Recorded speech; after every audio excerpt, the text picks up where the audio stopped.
Hello, welcome. It's Susan Taylor Shire. This is Soul Mastery, and we are here for Treasure Chest Tuesday once again. How great is that? And we are yet again in a holiday season.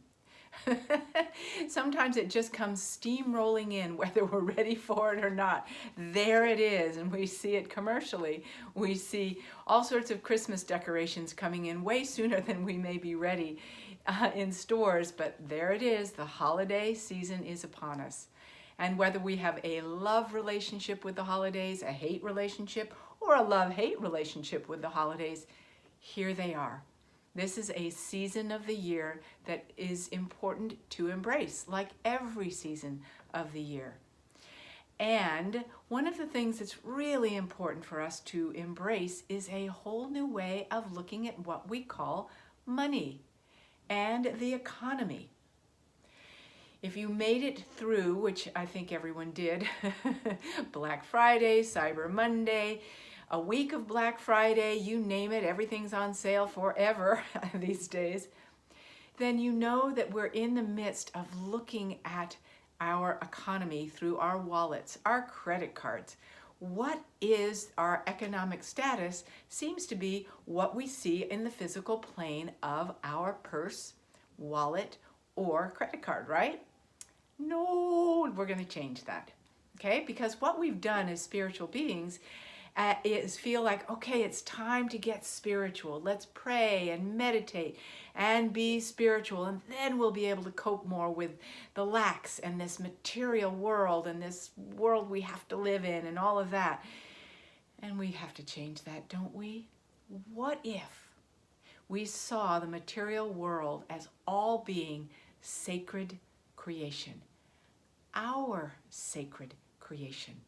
Oh, and what if we saw money as our sacred creation? What a thought. And then we would start to generate a sacred economy. What a thought. So worth thinking about though, isn't it? Because we all hunger for sacredness. More connection, more communion, more of the wealth of the spirit of the holiday season coming forward.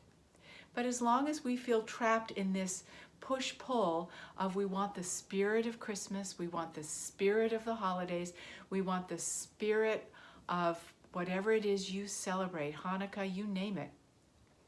We want the spirit of that to flourish, but we just don't like the material plane and everything it's filled with at this time.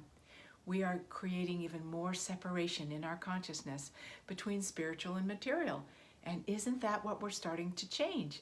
To embrace the material as part of the spiritual world. How do we do that? We call it a sacred creation. And especially money, a sacred creation, and therefore a sacred economy. You see how that works? So again, it's not a time for prayer and meditation alone, hoping the rest will go away. And there are even people who say, gee, let's just get to the fifth dimension and then we'll have the more.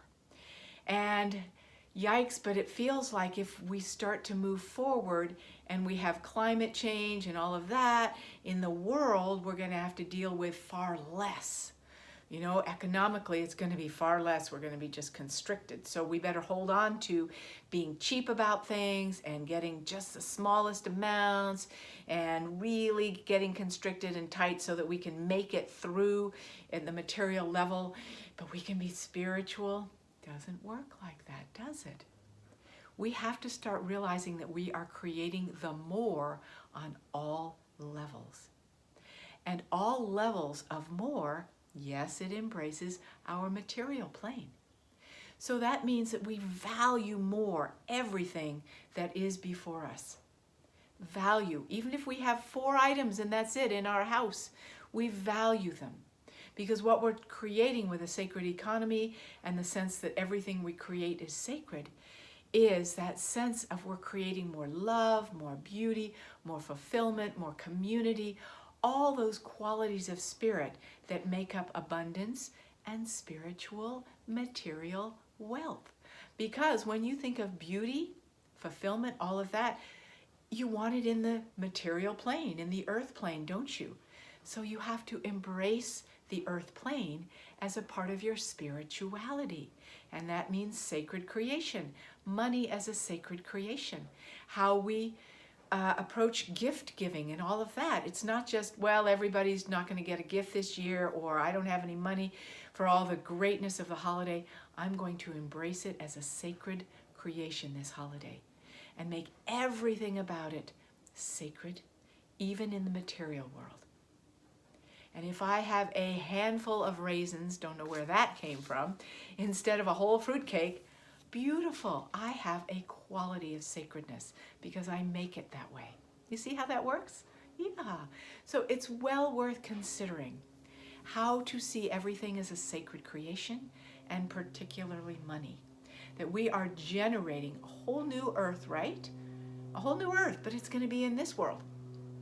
And that's going to create a sacred economy and more sacredness at every level of creation. So this holiday season, one of the things you can do is re-look at how you address it. Isn't that great? And then you can enjoy every bit of abundance that sacred creation is born from.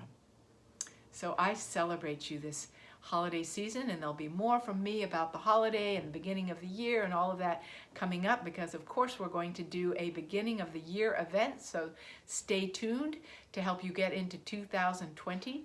And another really glorious way to move into 2020 is to come to Costa Rica at the end of January. We have just a couple of places left, but I want you to know that the invitation is still open. We will make room for you. If that's an incredibly sacred way for you to start your year and see yourself and your world as a sacred creation by giving yourself the gift of the joy of transformation in the bounty of abundance of Costa Rica. So blessings to you all for sure. And if you aren't signed up for my email list, please feel free to. Soulmastery.net is your avenue for all things soul related and for more of the development of your sacred creation here and now.